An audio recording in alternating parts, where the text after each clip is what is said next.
speculation, reckless speculation, trade talks, juicy rumors.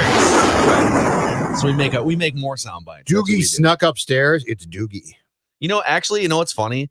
I don't think it was Doogie, but Doogie's the one that he's the only one that keeps having problems like twice a month where he'll just he'll record his Scoop podcast and oh, this interview recorded over itself twice and you can hear the voices twice and everyone's like, how did that happen? I don't even know how that happens. He's the only one that's been able to break our system in that way. Wow. So anyways, ESPN.com has their latest mock draft, the NBA mock draft. All right. The draft is in a week from tonight, I believe, right? The 11th, the 18th. Okay. So this is their perfect pick at every spot.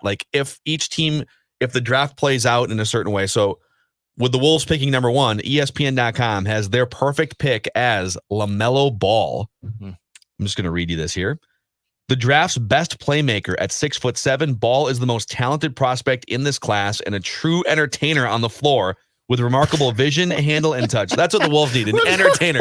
Isn't that what Ricky Rubio was? Say entertainer? Rubio can't shoot, and he's kind of slow and not very athletic, but he's super entertaining because he can make behind-the-back passes. What does he do, spin the basketball on his finger or something?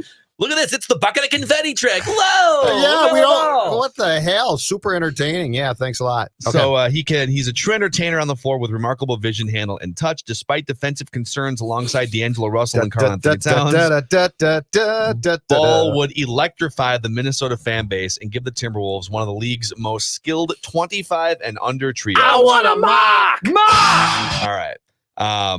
And then they've got his player ratings and stuff. You want to read it? It's so his physical comp, according to ESPN.com, is Karis LeVert, which I guess if they landed Karis LeVert, that'd be a pretty good player to add here as a trio.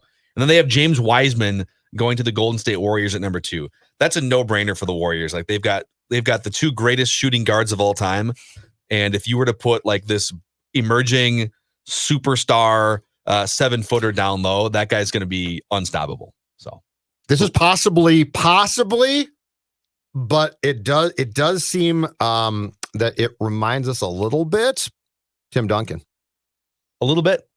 Yeah. Oh my God, yep. Golden State's awful. Look at what happened. They're terrible. And then they get a franchise-changing player that can help lead them into a possible franchise-changing player. Yep. Yeah. Seems like a little bit. It's amazing. The Warriors are.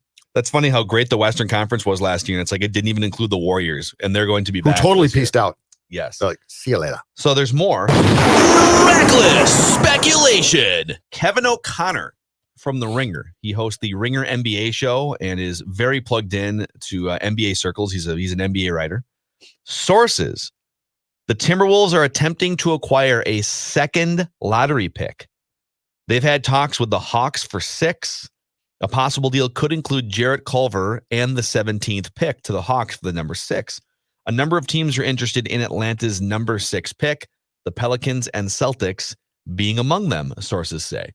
So that's an interesting twist, and that for several weeks we've been talking about, so the Wolves have the number 1 and the number 17. Yes. And for several weeks we've been talking about a couple different scenarios that involve the Wolves trading out of the first, either straight up for a 3rd star or moving back to get the Knicks pick or the Hawks pick and then a complimentary player of some kind. Yep. This report has them keeping the number 1 overall pick and adding a second lottery pick of some kind, which if this is true, if that's something the Wolves are exploring, I'm going to guess 2 things.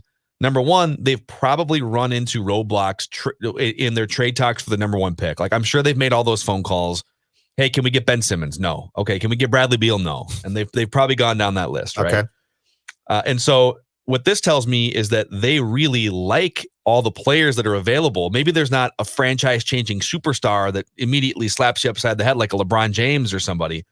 But this is interesting in that maybe they're looking to take 2 shots at top 5 draft pick players, hoping that one or both turn out to be their 3rd superstar. How close are you to being pretty much out on Jarrett Culver? It's always a huge problem when in a shooter's league, you come into the league and you can't shoot for one, and then they're already revamping your shot motion. I just think can you imagine if you drafted a quarterback in the NFL in today's quarterback league And after the first season, it's like, oh, we gotta redo your entire arm slot motion, right? Like it wouldn't be a total deal breaker, but it's like, wait a second, you can't just step in and throw passes. Yeah, you can't just step into the NBA and shoot threes. He's a good defensive player. He's an athletic wing. I think those are the types of players you should be looking to surround Karl Anthony Towns and D'Angelo Russell with, guys who can play defense and in theory who can slash and then ideally who can shoot. But he can't shoot. So, and Josh Okogie can't really shoot. And supposedly he's worked on his shot a lot, right, during the stoppage, but that might be being hyped up to potentially trade him. Yeah, he's a lights out shooter now. Can we see some video? No. We've got. We don't have any. Small sample size alert here, but does it concern you that Gerson took Culver? Yes. I mean, it's one guy, so I'm not trying to pull that draft up again, but I think Tyler Hero was staring him in the face. He was. We all saw him in the NBA Finals. He was. So. But I guess that's my point is the fact that the deficiency is shooting, which is a really big deal now. How much does that concern you? It's definitely, if they've already moved off Culver as a bust, it's a concern. And a lot of these guys are going to need time to play out, but Tyler Hero is the one that had the most national exposure, playing deep into the NBA Finals and having these big games throughout the Eastern Conference playoffs. And he was sitting there. He wound up going 13th. So the Timberwolves could have had him.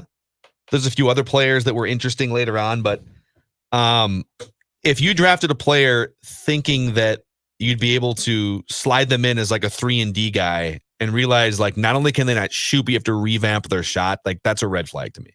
But I also think that a lot of the moves that they've made have been positive moves, and it seems like they know what they're doing. I'm talking more about just the draft aspect here.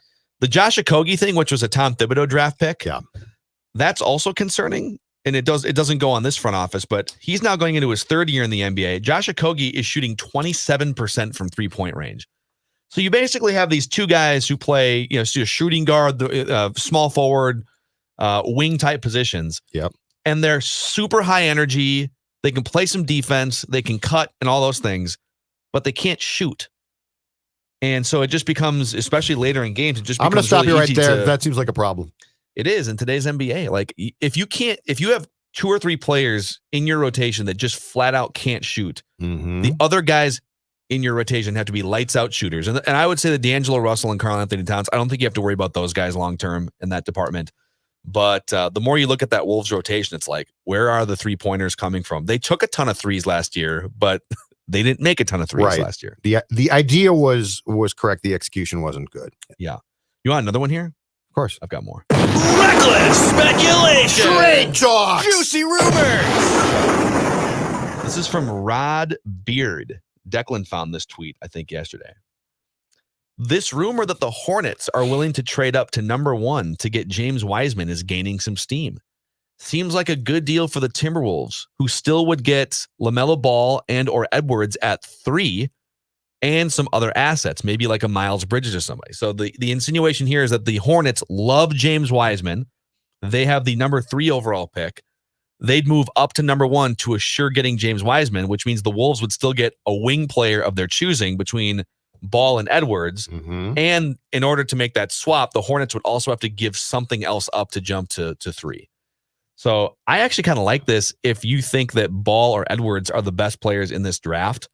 So there's just all kinds of Wolves things floating around. There's way more too. We're going to sprinkle.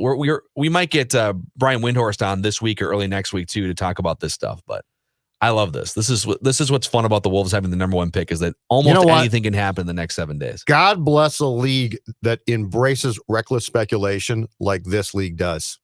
Oh yeah. Baseball free agency is going on right now, and you can hear a pin drop. Hockey, how about that? It's amazing. Hockey was okay, but it's not this. And the NBA does reckless speculation, I think, better than anybody. I really do. Reckless speculation. I think football's second, probably. But I think the NBA takes the cake. Here's another one. NBCsports.com via ESPN.com. I'm just going to read this. Via CSN. Via Nesson. Via MSC. LaMelo Ball is the on-again, off-again, back-on-again predicted number 1 pick in the 2020 NBA draft. But the Timberwolves already have D'Angelo Russell at point guard, so Minnesota could trade the top pick. Which teams are interested? Quote from Jonathan Giovanni, ESPN.com. Some popular picks among executives to make such a move for Ball at number 1 include the Chicago Bulls, who currently hold the number 4 pick, the Detroit Pistons, who currently hold the 7th pick, and the Oklahoma City Thunder, who hold the number 25 pick plus a stash of future firsts. I don't know how interested I am in future firsts. Like Oklahoma City would be out on this. Like you're telling me so I'm trading the first for the 25th and then like next year's first. Yeah. Like a protected, unprotected. No, thank you. I want guys in because part of the issue here now is like D'Angelo Russell and Karl Anthony Towns, their clock is ticking. And so they're not going to be gone tomorrow, but you need to, I'm not saying you have to become like a contender this year, but you need to go at some point. Which leads me to this question. If you make a trade and get a second pick in the top 10, okay, does that make a ton of sense with where your 2-star players are at? If you get 1 and 6, yes, I think 1 and 6. I actually think it does. They're both young enough. Like if they were both 27, I would say it doesn't. But because they're both under 25, I think it does make sense. Okay. Now, yesterday, Zach Harper, our friend from The Athletic, brought up the idea of Drew Holiday as potentially being a great backcourt complement. And you could play him and D'Angelo Russell, and Towns obviously would be able to play out those two guys. The reason I don't love a move like that is because he's 30 or 31 years old, and you're not ready to win now. You're ready to win maybe in 2 years, and then he'll be 33. Plus, and what's his contract right now? I think he has 1 more year left in his contract. Okay, so it'd be short term. And Victor Oladipo, I think, has maybe 1 more year left in his contract. And like guys who are closer to 30 are more win now players. Like there's a report today, for instance, Russell Westbrook. Reckless speculation That Russell Westbrook is not necessarily demanding a trade, but then him and James Harden are sitting there in Houston watching their general manager leave for Philadelphia and just sort of looking around the room saying, what's the plan here? What's the short-term plan? We're both in our primes. And so those guys could be available. I think Russell Westbrook more so than James Harden. But Russell Westbrook's like 31. Right. So I don't know. Like it doesn't, if let's say you were to say, all right, wow, this guy's in his prime still. And let's see, he's got 2 or 3 years of prime play left. And we thought adding him to this mix would really be a jolt. Well, a jolt to what? Like the 8 seed? And then what? Then he falls off the cliff and you've lost a first round asset. So the more you see some of these reports that come out and it's like the Wolves are looking to hang on to the number 1 pick and maybe add a second higher pick, I think that tells you that they've surveyed the field. Is there a 3rd star to be had that can help you now and the next 3 years? Not necessarily. If not, go get the 2 most talented players you can as high as you can, be it a 19-year-old, a 20-year-old, whatever, and just project the next 3 to 5 years out. I'm okay with that. I will say this, though. If that's your plan, you can't screw it up. Like you can't be wrong. Well, you can't be wrong if you trade for a star anyways. Like if you do the Jimmy Butler thing from a couple of years ago, you were technically wrong on that too. Right. But I'm if you have picks 1 and 6 and are going to sync those up correctly with your 2 current star players, my point is you're going to have to hit on both for sure. What leads you to believe that the Wolves would whiff on a high draft pick, Judd? That's why I asked about Culver, but I'm talking about the current GM or chief person in Rosas who's going to make the decision. That's why I asked that question. It's Spielman and QBs. Like if I can't trust you to at least think that you're going to do the right thing, I get very concerned then. But yeah, I mean, it's the Wolves, so who knows? They have a long history of nailing these picks. I don't know what you'd be worried about. Although I will say this, they've got more executives and GM types. I mean, yeah, they've every week they got the a trade Zoom machine call guy with like different people that are new. It's great. It's like you're going next week. Declan's going the week after that. It's the most incredible thing. They should just put the trade machine guy in a Zoom call all day for us. All right, what about this?